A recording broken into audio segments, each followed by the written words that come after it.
2024 July 13 പെൻസിൽവേനിയയിലെ ബട്ട്ലറിൽ ആവേശകരമായ ഒരു രാഷ്ട്രീയ റാലി നടക്കുന്നു. അമേരിക്കൻ പ്രസിഡന്റ് ഡൊണാൾഡ് ട്രംപ് പ്രസംഗിക്കാൻ തുടങ്ങിയിട്ട് മിനിറ്റുകൾ മാത്രമേ ആയിട്ടുള്ളൂ.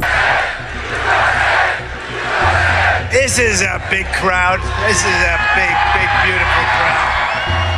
പതിനായിരക്കണക്കിന് ആളുകൾ സാക്ഷിയായ ആ വേദിയിൽ അപ്രതീക്ഷിതമായി വെടിയൊച്ചകൾ ഉയരുന്നു.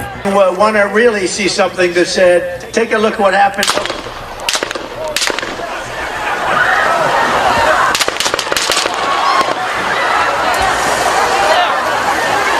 വൈകുന്നേരത്തെ കഠിനമായ ചൂടിലും ജനക്കൂട്ടം ട്രംപിനെ കാത്തുനിന്നു. പ്രസംഗത്തിനിടെ അദ്ദേഹം വലതുവശത്തുള്ള ഒരു ചാർട്ടിലേക്ക് തിരിഞ്ഞു നോക്കിയ ആ നിമിഷം ആദ്യ വെടിയുണ്ട പാഞ്ഞു വന്നു. അത് ട്രംപിന്റെ വലതു ചെവിയുടെ മുകൾ ഭാഗത്ത് തുളച്ചു കയറി. തൊട്ടടുത്ത നിമിഷം അദ്ദേഹം പോഡിയത്തിന് പിന്നിലേക്ക് കുനിഞ്ഞിരുന്നു. സെക്കൻഡുകൾക്കുള്ളിൽ സീക്രട്ട് സർവീസ് ഏജന്റുകൾ അദ്ദേഹത്തിന് ചുറ്റും കവചമായി നിന്നു.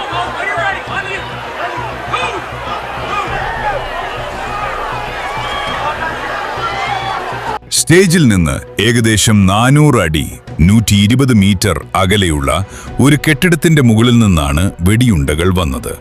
തോമസ് മാത്യു ക്രൂക്സ് എന്ന 20 വയസ്സുകാരനായിരുന്നു ആക്രമി.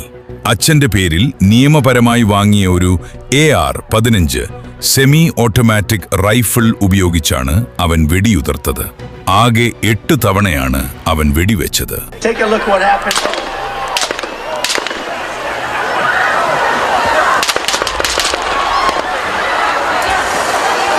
ആദ്യ വെടിയൊച്ച ഉയർന്ന് 42 സെക്കൻഡുകൾക്കുള്ളിൽ സീക്രട്ട് സർവീസ് സ്നൈപ്പർമാർ ആക്രമിയെ വധിച്ചു.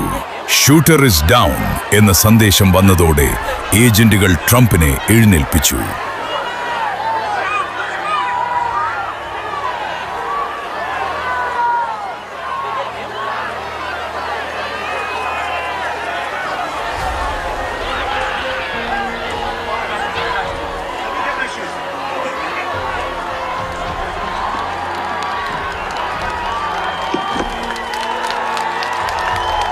ചോരയൊലിക്കുന്ന മുഖവുമായി അദ്ദേഹം തന്റെ കൈമുഷ്ടി ആകാശത്തേക്ക് ഉയർത്തി ഫൈറ്റ് ഫൈറ്റ് ഫൈറ്റ് എന്ന് വിളിച്ചു പറഞ്ഞു. ലോകമാകെ ശ്രദ്ധിക്കപ്പെട്ട ആ ചിത്രം ചരിത്രത്തിന്റെ ഭാഗമായി മാറി.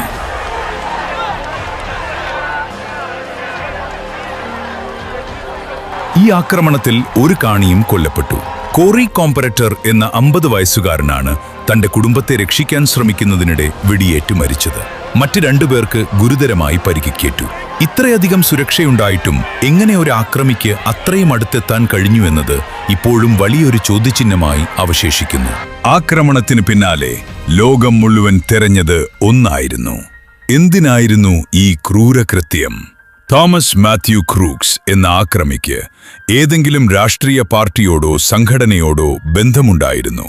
FBI-യുടെ മാസങ്ങൾ നീണ്ട അന്വേഷണത്തിന് ശേഷവും ഇതിന് പിന്നിൽ ഒരു കൃത്യമായ രാഷ്ട്രീയ ലക്ഷ്യം കണ്ടെത്താനായില്ല. എന്നാൽ അവന്റെ ഇന്റർനെറ്റ് സെർച്ച് ഹിസ്റ്ററി പരിശോധിച്ചപ്പോൾ ഞെട്ടിക്കുന്ന വിവരങ്ങളാണ് പുറത്തുവന്നത്. ട്രംപിനെ മാത്രമല്ല, പ്രസിഡന്റ് ജോ ബൈഡനെയും മറ്റു പ്രമുഖ നേതാക്കളെയും ലക്ഷ്യം വെക്കാൻ അവൻ പദ്ധതിയിട്ടിരുന്നു.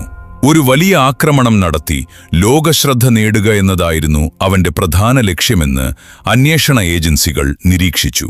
അമേരിക്കൻ രാഷ്ട്രീയ ചരിത്രത്തിലെ ഏറ്റവും നിർണായകമായ ഒരു നിമിഷമായിരുന്നു ഇത്. രാഷ്ട്രീയമായ ആക്രമങ്ങൾ ജനാധിപത്യത്തിന് എന്നും ഒരു ഭീഷണിയാണ്. ഈ സംഭവത്തെക്കുറിച്ചുള്ള നിങ്ങളുടെ അഭിപ്രായങ്ങൾ എന്താണ്? താഴെ കമന്റ് ചെയ്യുക. ഇതുപോലുള്ള കൂടുതൽ വിശകലനങ്ങൾക്കായി ഈ ചാനൽ സബ്സ്ക്രൈബ് ചെയ്യുക.